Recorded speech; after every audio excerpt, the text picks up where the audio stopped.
Most people think self-care is about comfort, scented candles, spa retreats, quiet days without commitments. But I've discovered something much harder, much truer. True self-care isn't about pampering yourself. It's about self-respect. And the brutal truth? Most people neglect this every single day. And here's the part that almost no one notices. Only the truly perceptive will understand what really matters in what I'm going to share today. Only the intelligent will recognize the deeper message behind it. Because Stoicism teaches something that modern society has completely forgotten. You don't love yourself by pampering yourself. You love yourself by not neglecting yourself. Marcus Aurelius, the philosopher-emperor, once wrote something that changed my perspective forever. The soul is tinged with the color of its thoughts. This means that the way you treat your mind becomes the way you treat your entire life. So today, I'm going to dive with you into 7 Stoic habits of self-care. Not the soft, comfortable kind you see everywhere, but the kind that rebuilds your discipline, your dignity, and your inner strength until you become truly unstoppable. Let me start with the first habit, and this one completely separates a disciplined and self-respecting person from someone who is constantly dragged along by impulses. Live by virtue, not by emotion.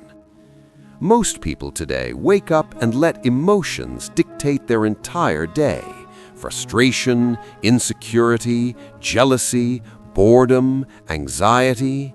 And when emotions take the lead, your life becomes reactive and unstable. You abandon your standards, you break your promises, you regret decisions you made in moments of weakness. The Stoics recognized this long ago. Marcus Aurelius wrote, "If it is not right, do not do it. If it is not true, do not say it."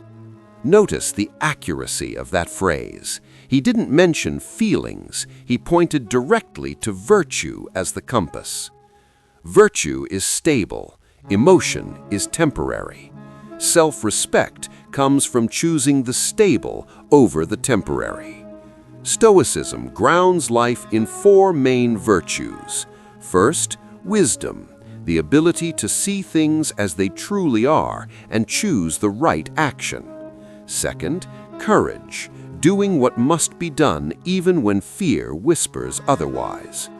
Third, justice, doing what is right and honorable even when no one is watching. And fourth, temperance, mastering your impulses instead of being mastered by them. When you act from these virtues, you rise above the chaos. When you act from emotion, you fall into it. Think about the last time you reacted emotionally. Maybe you lashed out at someone, avoided an opportunity because fear got too loud, or sought comfort instead of growth. Afterward, you didn't feel strong. You felt smaller because you betrayed your own standards. Now, think of a time when you acted from virtue. Maybe you remained calm when someone tried to provoke you. Maybe you kept your word even when you didn't feel like it. Maybe you told the truth even though it cost you something. That quiet dignity you felt afterward, that was self-love in its purest form. Let me give you a simple Stoic decision filter that will change your life. Before you act, ask yourself, is this wise? Is this just? Is this courageous? Is this temperate? If any answer is no, pause. Don't act from emotion. Wait until your action aligns with who you want to be, not with how you temporarily feel. This isn't about suppressing emotions. Stoicism never taught that. It's about not letting emotions drive the car. Emotions can sit in the back seat, but virtue holds the steering wheel.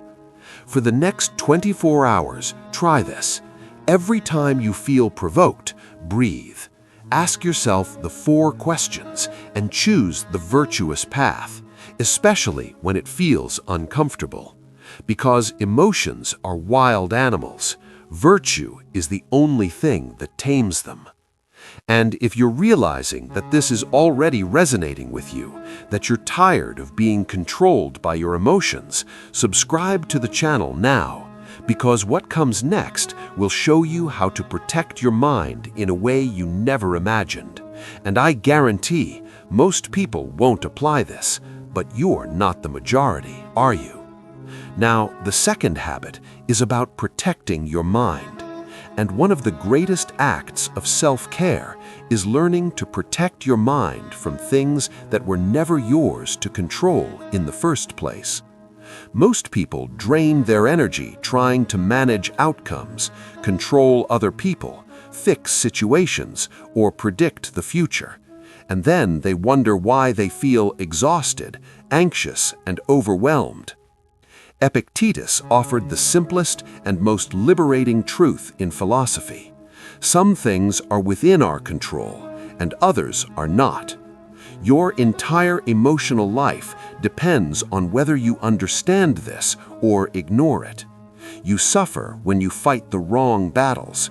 You heal when you return to the right ones. The Stoics defined this clearly. Only 3 things belong to you: your judgments, your decisions, and your actions. Everything else is noise. Other people's opinions, the outcome of your efforts, delays, traffic, betrayals, misunderstandings. Modern life pushes you to worry about everything. Stoicism teaches you to worry about what matters. Think about how much stress you carried last week that came from things outside your control. Someone misinterpreted your message. A coworker acted immaturely. A plan didn't unfold the way you expected. Someone didn't reciprocate the way you wanted. You felt responsible for everyone's feelings. None of these were yours to hold on to. But when you hold on to what isn't yours, you weaken your spirit. Here's the change. Every time something bothers you, ask yourself, is this under my control? If yes, focus your effort. If not, release it immediately. This single question can save you years of unnecessary suffering. To practice this deeply, use the Stoic 2-column reset. On the left, write mine. On the right, write not mine. Then categorize the stressors in your mind into the appropriate column. You'll be shocked at how much you've been carrying that never belonged to you. This is not apathy, it's clarity. It's choosing not to get lost in battles that can't be won. When you protect your mind through the dichotomy of control, something changes internally. You become calmer, clearer, harder to shake. You stop reacting to every disturbance and start responding only to what aligns with your values. Your peace becomes harder to steal. Your energy becomes harder to drain. Your self-respect grows because you no longer betray your own boundaries. Let this be your silent rule for the rest of the week. Do your best, release the rest. Your mind is too powerful to be wasted on what was never yours. The third habit is about emotional mastery. And if there's one skill that instantly separates a reactive person from a grounded, self-respecting human being, it's the ability to pause before responding. The sacred pause. The Stoics understood something timeless. It's not the emotion that destroys you, it's the reaction you choose in the heat of that emotion. Modern life conditions you to respond instantly. A message arrives, respond. Someone disrespects you, retaliate. Someone disappoints you, panic, argue, overthink. But urgency is the enemy of inner peace, and the Stoics practiced the opposite, the sacred pause. Marcus Aurelius wrote, "You have power over your mind, not over external events. Realize this and you will find strength." The moment you pause, you regain that power. Here's the truth. Emotions are natural, but reactions are choices. When you don't pause, you hand the steering wheel of your life over to impulses, wounds, traumas, or insecurity. When you pause, you return it to reason, clarity, and virtue. To master your emotions, use the Stoic method, a simple ritual that saves you from saying or doing something you will regret. S. Stop. Freeze the impulse. Don't move, don't speak. T. Take 3 breaths. Each breath forces your body to switch out of fight or flight mode. O. Observe. Name the emotion without judging it. Anger, fear, shame, jealousy. I. Interpret. Ask, what story am I telling myself? Is this true? C. Choose. Act based on virtue, not on the emotion of the moment. This is not suppression, this is refinement.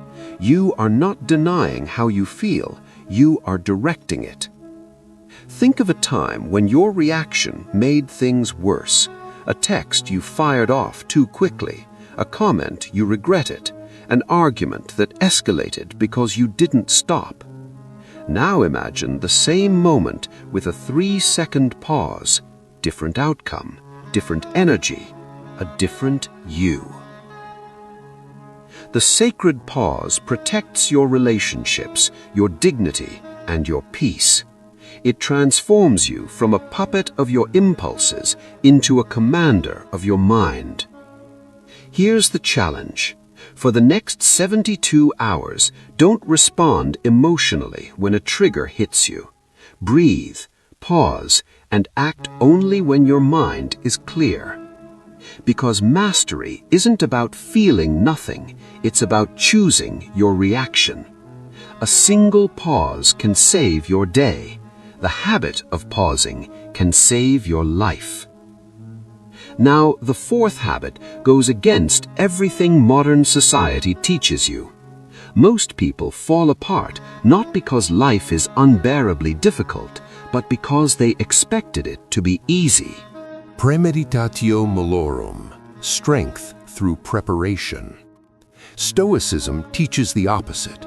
Expect challenges, rehearse setbacks, and life loses its power to shake you. This is the practice known as premeditatio malorum, the premeditation of adversity. Seneca wrote, "He who anticipates the coming of present difficulty robs it of its power." In other words, prepare your mind and nothing will surprise you. This habit is not pessimism. It is psychological armor. It is the difference between being destroyed by difficulty and being ready for it. Modern society has conditioned people to seek comfort at all costs. So when something goes wrong, a delay, a rejection, a plan that falls apart, a person acting unfairly, they crumble. Not because the event is catastrophic, but because they never mentally trained for it. The Stoics trained for difficulty the same way athletes train for impact. Here's how you practice premeditatio malorum the right way. Every morning, take a minute and imagine one small thing going wrong today. Not dramatic, not catastrophic, just real life. A meeting is canceled, someone speaks to you rudely, a plan falls through, traffic delays you, someone misinterprets your intention. Then ask yourself 3 questions. If this happens, how will I respond virtuously? Wisdom, courage, justice, temperance. Choose the one you need. What emotion might arise and how can I intercept it? Irritation, disappointment. Counter it with clarity and calm. How can I learn from it instead of resisting? The obstacle becomes the lesson. This little exercise rewires your brain. Instead of reacting with shock or resentment, you react with readiness. You stop expecting the world to behave perfectly. You stop feeling personally attacked by inconvenience. You begin to encounter reality as it is, not as you wish it to be. And here is the hidden benefit. When you prepare for difficulty, you naturally become more grateful. Ordinary moments seem lighter. The small blessings become vivid. You appreciate life more because you no longer feel entitled to perfection. The world doesn't owe you easy days, but you owe yourself a strong mind. Practice premeditatio malorum every morning, and you will move through life with a quiet confidence that nothing, absolutely nothing, can catch you unprepared. Look, if you've made it this far, you're not like most people. Most would have given up already, but you're here, absorbing, growing, and that's why I need you to sign up now, because what comes next about radical honesty will expose truths about yourself that you've been avoiding, and if you really want to change your life, you can't miss this. Click Sign Up Now.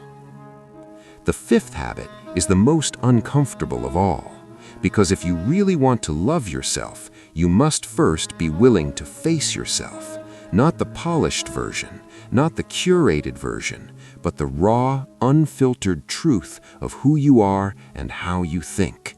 Most people avoid this step because honesty with oneself cuts deeper than honesty with the world.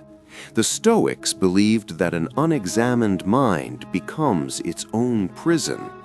Seneca practiced nightly self-reflection, not to punish himself, but to liberate himself. He understood that clarity is a form of self-respect. Radical honesty in your journal isn't about guilt, it's about liberation. Modern life teaches you to hide your flaws, to hide your insecurities, to hide your impulses, to hide your emotions until they eventually take over. But what you hide owns you. What you confront transforms you. Journaling is how you sit with your own soul and tell the truth you've been avoiding. When you write unfiltered, you begin to notice patterns you've been blind to. You see the excuses you repeat, the habits that hurt you, the beliefs that weaken your confidence. And you also see moments of courage, discipline, and quiet growth that you often ignore. To practice Stoic journaling, reflect on these guiding prompts every night. What did I do well today? This strengthens virtue and reminds you that progress exists even in small steps. Where did I betray myself? Think about the times you ignored your boundaries, broke a promise to yourself, acted out of fear, or lowered your standards. What emotion controlled me the most? Name it honestly. Anger, jealousy, avoidance, impatience.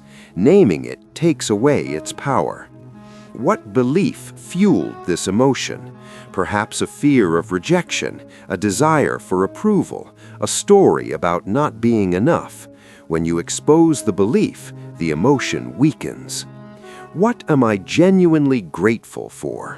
Gratitude sharpens clarity and reveals how much stability already exists in your life. What will I correct tomorrow? Not in theory, in action, a change, a behavior, a choice.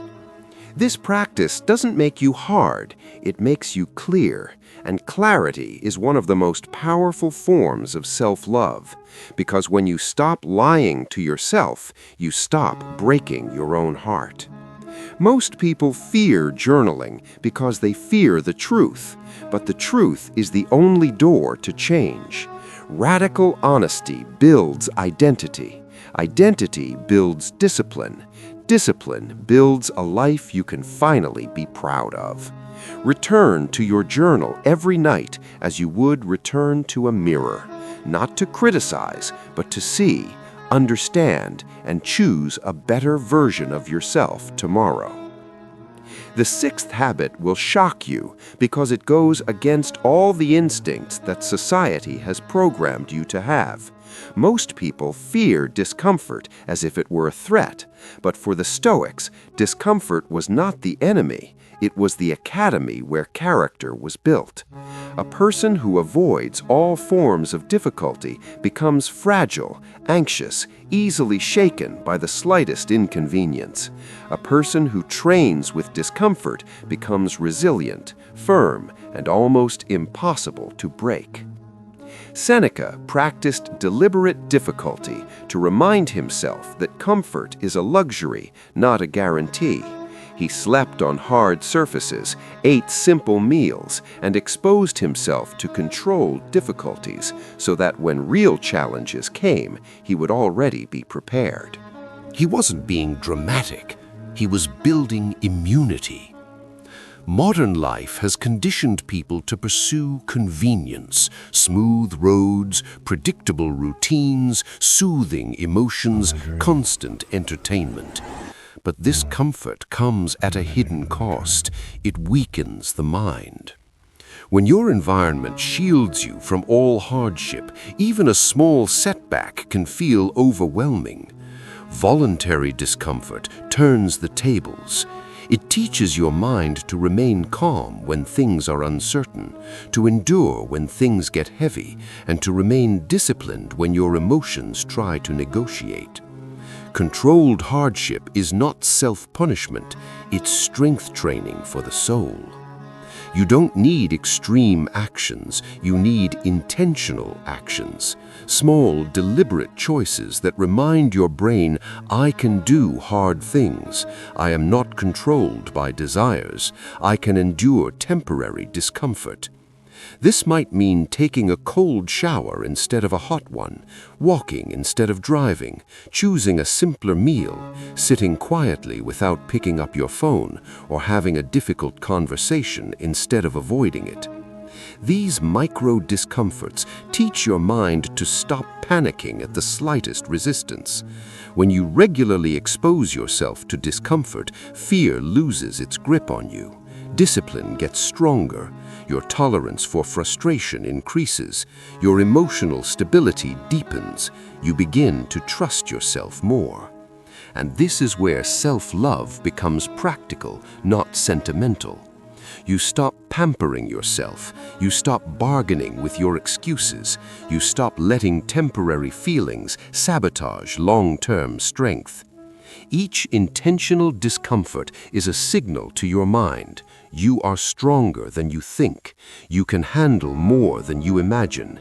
And little by little, you transform into someone who doesn't crumble when life tests you, someone who remains centered, aware, and ready. Discomfort is not suffering. Discomfort is training. And training is the highest form of self-care because it ensures you won't crumble when life gets tough. And now we come to the seventh and final habit, and this may be the most transformative of all. If there is one single skill that quietly elevates your life, your peace, your confidence, and your self-respect, it is the art of saying no, calmly, firmly, without guilt, without excuses. Most people know how to say yes, very few know how to say no. And the difference between these two groups is the difference between a life that belongs to everyone else and a life that ultimately belongs to you. Stoicism teaches that self-care is not indulgence, it is self-protection. And nothing protects you more powerfully than your ability to refuse what drains you. People often imagine that saying no is rude, selfish, cold, or cruel. But the truth is the opposite. Saying yes to everything is the real betrayal, because every unnecessary yes is a silent abandonment of yourself. Every yes that violates your energy, your time, your priorities, or your values is a small fracture within your integrity, and fractures, when repeated, become breaks.